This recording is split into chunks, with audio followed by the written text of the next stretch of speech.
as an entrepreneur. So Yeah.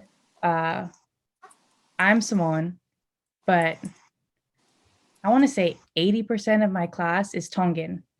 Um, Yeah. and there is a good chunk that are also Samoan, but also speaking on behalf of my stepdad, who's a barbershop. He owns a barbershop in South City. He's owned it for over 10 years now.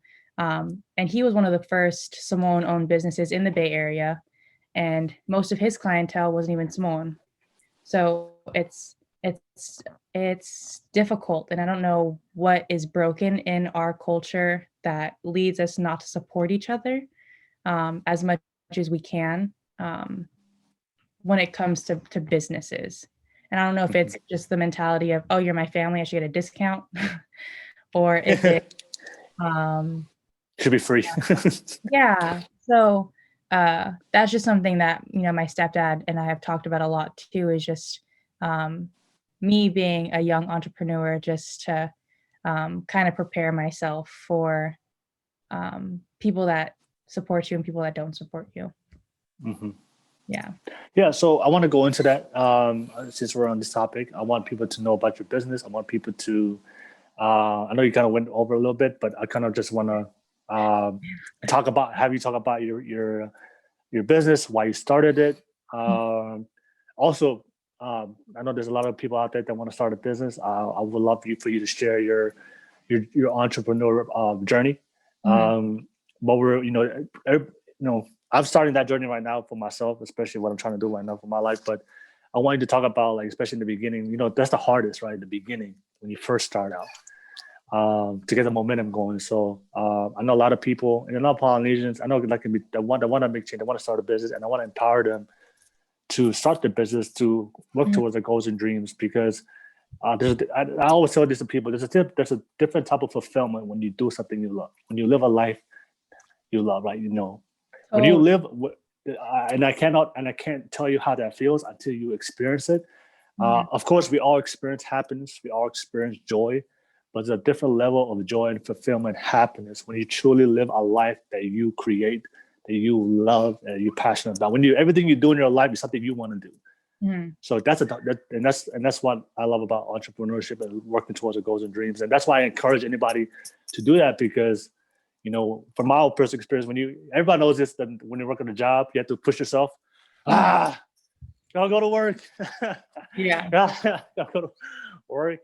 But when you live a life that you're passionate about, you're never gonna get that feeling. Of course, you do get physically There's exhausted and days, tired. yeah, where you're Yeah, tired. you're tired. But as far as like the fire, the passion, um, Mhm.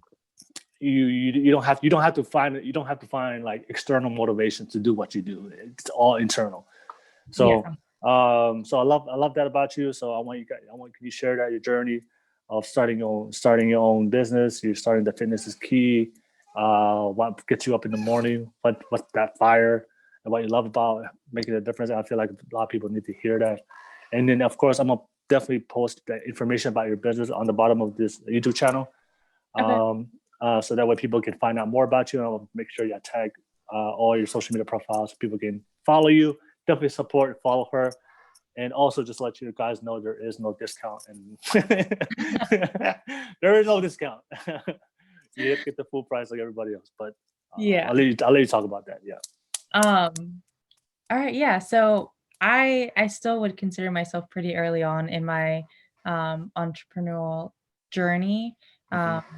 this is actually not even supposed to be or planning to be my main career. I'm in school right now for chiropractic. Hmm. So my ultimate goal is to become a doctor, to become a chiropractor. The fitness thing was actually so um, just I'm just gonna go all the way back, just how it all started, Yeah. the full story. So when I was in high school, I would host like free community workouts with my stepdad. He Hmm. always made us kids, 'cause we all play sports. We would work out before school. We'd work out after school. We're always working out. That's kind of how we spent quality time.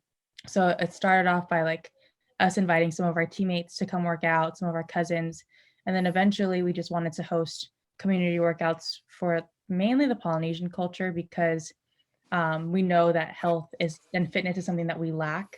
Mm-hmm. So kind of having this family twist, it's easier for us Polynesians to want to come to something like that, knowing that it's family run. We're so deeply rooted in family. Let's go to this family workout, you know? So when I was in law school, I was looking for a side hustle when I was in New York. And because I loved working out so much, I became a fitness instructor out there. When I moved home after leaving law school, uh, I had nothing, I had no plan. And that was difficult for me because I'm not one to just sit here and not be doing something. Yeah, yeah. So the minute I got home, my original plan was to travel. I was going to take 3 months because I think I got home like in November. So the holidays were going to hit. So there's no point in me traveling yet. So I was going to work for 3 months and then travel for 6. And I started working at a gym in Burlingame, ended up loving it. And then I ended up never traveling. But the idea of working for someone else has never really been something that I wanted. At the gym that I worked at, they wrote out our workouts, they wrote out our playlists, they wrote Yeah, out things that like, we could say over the mic.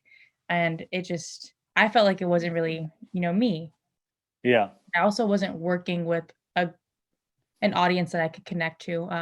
Burlingame, if you guys don't know, is like a little bit more affluent, a lot less diverse.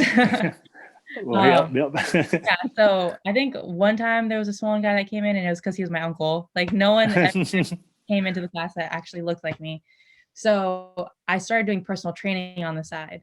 And that was really my segue into just completely leaving the gym and going on to doing my own thing. Mhm. So fitness is key. That's kind of where it started, where I started getting my own clients.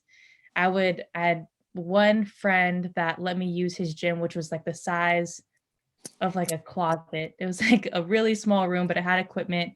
And I just wanted my own space, no matter how big or small it was, something Mhm. affordable where I can start doing my own thing.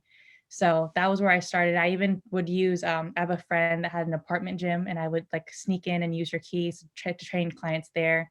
Literally anything I could do just to take hours away from working at the gym and doing my own passion with fitness is key. So when it really took off, I'd say is just this last summer in 2020, I started my own class, specifically like a scheduled class called Power. And morning classes are open to anyone, so men and women, and then Power or Power, which is obviously the twist, is the evening classes, which is only for women. And that was mainly just to create a space for women to feel comfortable Yeah, working out, no matter how high or low their fitness level may be. yeah. Uh, so yeah, so I started that in July of 2020, and it really came at a good time because by then, like we were talking about with therapy and energy work, I was um, finally getting into the groove of things there. So I think me being a healthier woman helped me be a healthier and stronger leader when it came to classes. And obviously, the energy you give out could be felt. So I remember the first month I had maybe 5 people signed up. And now we're in January, and this month in a week, I was able to completely max out. So we're at capacity now for the class. Nice. And yeah, so that's about, I think I have like 25 people signed up. Um, and that's just for packages. So I still have people doing drop-in classes. Yeah, Uh, so word caught pretty quickly. I think I didn't even have to do a lot of marketing. I think the class sold itself. yeah. Um, and I actually couldn't even do marketing for a while because of COVID. So basically all word of mouth is how people have heard about the class. Um, so yeah, so it's been so fulfilling for me because I think in my life I needed something like this to remind me that I don't need other people to fulfill my joy. Mhm. Um, so like when you said it earlier, just following your heart, doing what you love, it's just really an indescribable feeling Yeah, because for me, that's where a lot of my self-love came from, is seeing the impact that I have on other women. Um, and knowing that like that was, you know, from my work and my effort, like, damn, I could do this. You know, it motivates you to want to not only do more within your career, but to make yourself better so that you can keep showing up for the people that need you.